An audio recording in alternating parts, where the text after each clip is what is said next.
Hey, what's up everybody? It's Carpo, Josh. I'm making this video to talk about consciousness because, man, it's like the subject that just gets me every time. I mean, it's something I could wonder about forever. And I've always had my own questions about consciousness and exactly what is it, but more than that, why do we have it? Long ago, I was more of I guess I could have called myself an agnostic when I was younger. I didn't have any belief in any type of a god or, an entity or any type of a being higher than us, although I did believe that there probably was something and there probably were aliens and whatnot. I was open to it.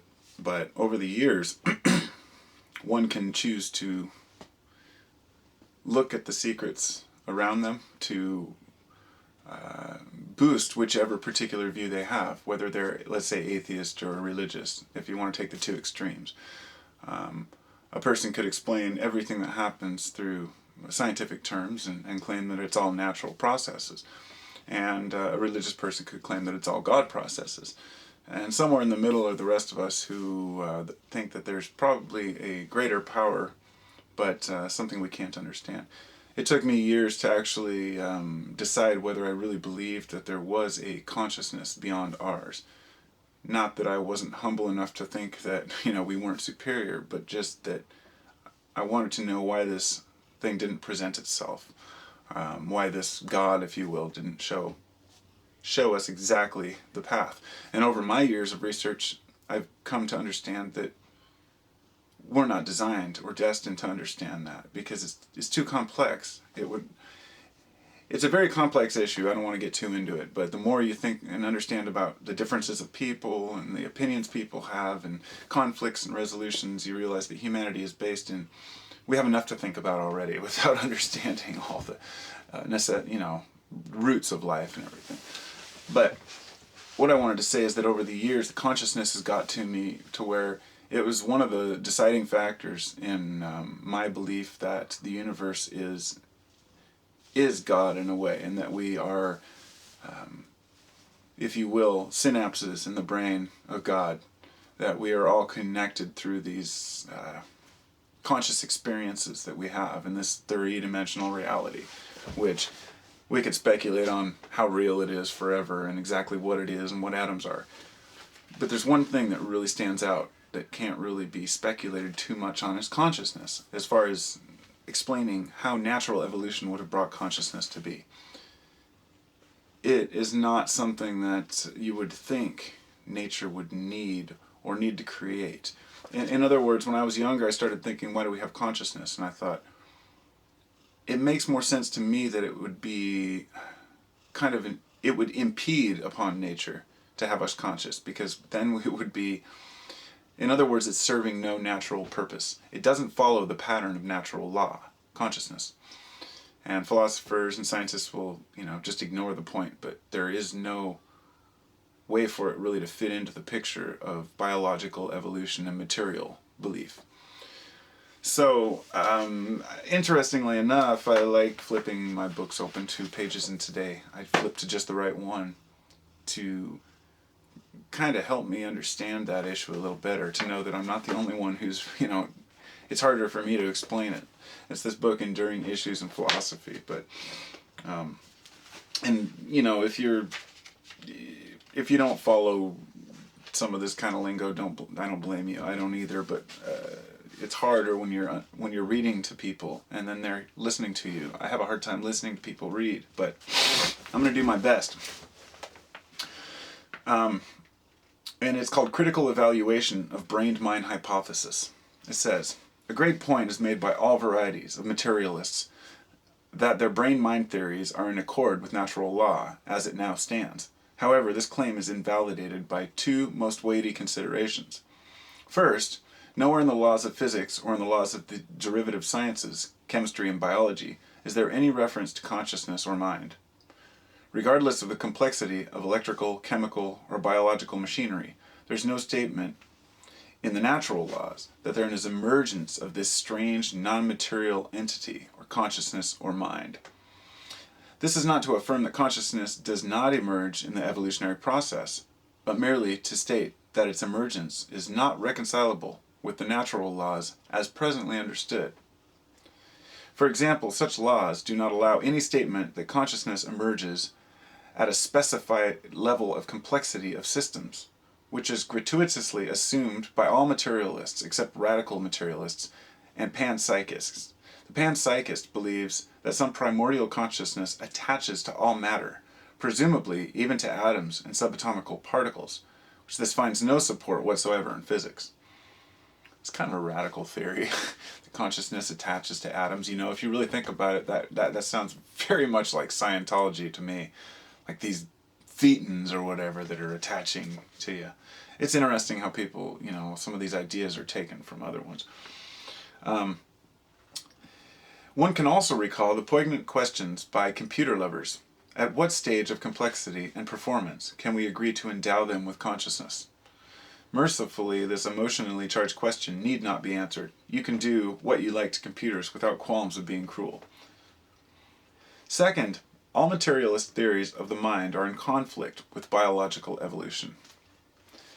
And that line right there is, you know, I try to pick out the lines in my mind that are really important to me. And all materialist theories of the mind are in conflict with biological evolution. It's like the theory is in conflict with itself. Since they all, panpsychists, epiphenomenalists, and identity theorists, they all assert the causal ineffectiveness of consciousness per se, they fail completely to account for the evolutionary expansion of consciousness, which is an undeniable fact. There is first its emergence, and then its progressive development with the growing complexity of the brain. Evolutionary theory holds that only those structures and processes that significantly aid in survival are developed in natural selection. And that was the point I was trying to make earlier. I'll read it again. It's evolutionary theory holds that only those structures and processes that are significantly aid in survival are developed in natural selection. So in other words, this is when I was saying that I convinced myself, I was, you know, trying to understand what God was. The more I looked into evolutionary biology, the more holes it had in it. And it's not that I was trying to see the holes. I was really trying to make it make sense. But nobody's ever been able to account for why things evolve the way they do. You know, sure, you could say it's random selection, but you can't account for consciousness in natural selection because it wouldn't be an advantageous thing, at least not in the beginning. And sure, look in the long run what we've done. Sure, we've been able to create things to prolong our lives and whatnot, but at the same time we're destroying the very planet we live on. How does this evolution of consciousness, you know, benefit us or the world, you know? That's the one that's always got me. If consciousness is causally impotent, its development cannot be accounted for by evolutionary theory. According to biological evolution, mental states and consciousness could have evolved and developed only if they were causally effective in bringing about changes in neural happenings in the brain with the consequent changes in behavior. That can occur only if the neural machinery of the brain is open to influences from the mental events of the world of conscious experiences, which is the basic postulate of dualist interactionalist theory. It sounds very complicated. I'm not even going to try to reread it, but it's basically the idea that, you know, it's that cycle, you know, the catch-22. It would have to be an effective means in order to be beneficial. I better check the time on this. Oh, good. Got lots of time. I haven't read all this, so I'm trying to find out where it ends, the good part. Oh, there we go. Finally, the most telling criticism of all material theories of the mind is against its key postulate that the happenings in the neural machinery of the brain provide a necessary and sufficient explanation of the totality both of the performance and of the conscious experience of a human being. For example, the willing of a voluntary movement is regarded as being completely determined by events in the neural machinery of the brain, as also are all other cognitive experiences. But as Popper states in his Compton lecture, according to determinism, any such theory as, say, determinism is held because of a certain physical structure of the holder, perhaps of his brain. I didn't word that right. Accordingly, we are deceiving ourselves and are physically so determined as to deceive ourselves whenever we believe that there are such things as arguments or reasons, which make us accept determinism. Purely physical conditions, including our physical environment, make us say or accept whatever we say or accept. I couldn't really put that better. This is an effective reductio ad absurdum. This stricture applies to all of the materialist theories. So, perforce, we return to dualist interactionalist explanations of the brain-mind problem. Necessarily, the dualist interactionist theory is in conflict with present natural laws, and so is in the same unlawful position as the materialist theories of the mind. The differences are that this conflict has always been admitted, and the neural machinery of the brain is assumed to operate in a strict accordance to natural laws, except for its openness to World 2 influences, which you'd have to see the World 1 and 2 diagram. These types of ideas are the ones that just blow my mind. They're not the biggest questions to me, but they're the ones that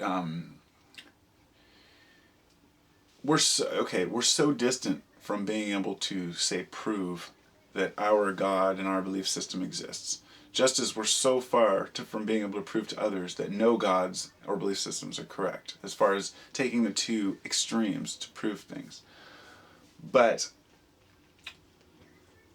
there have to be certain inferences we can make based on what we observe in neural activity, in evolutionary biology, the things that have been proven by science, that people have agreed and concurred with one another on.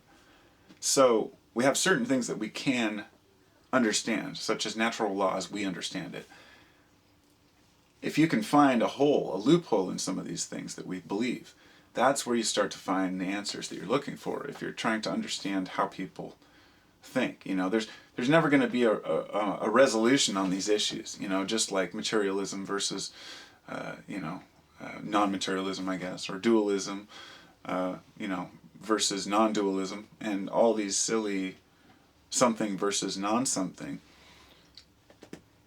We always see those two extremes come together in the middle with that balance.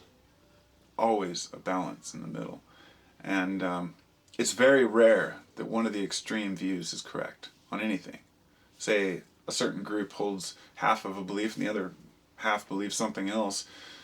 Say we're split on this or that law or gun control or whatever it may be. And each person has to assume that the others around him are just as sane as he is relatively. So a decision made is not necessarily one that's bad for everyone. It doesn't mean that half the people are dumb. Anyway, it's really hard for me to kind of vocalize some of this stuff. I start getting distracted thinking about other things. I'm going to get back to this in a part 2, because I know I'm running out of time. But it's a very interesting concept about trying to understand what consciousness is and whether it really is something that evolved or is something that is much more God-given, if you will. So, future discussions. So I'll end it there, and I'll be back.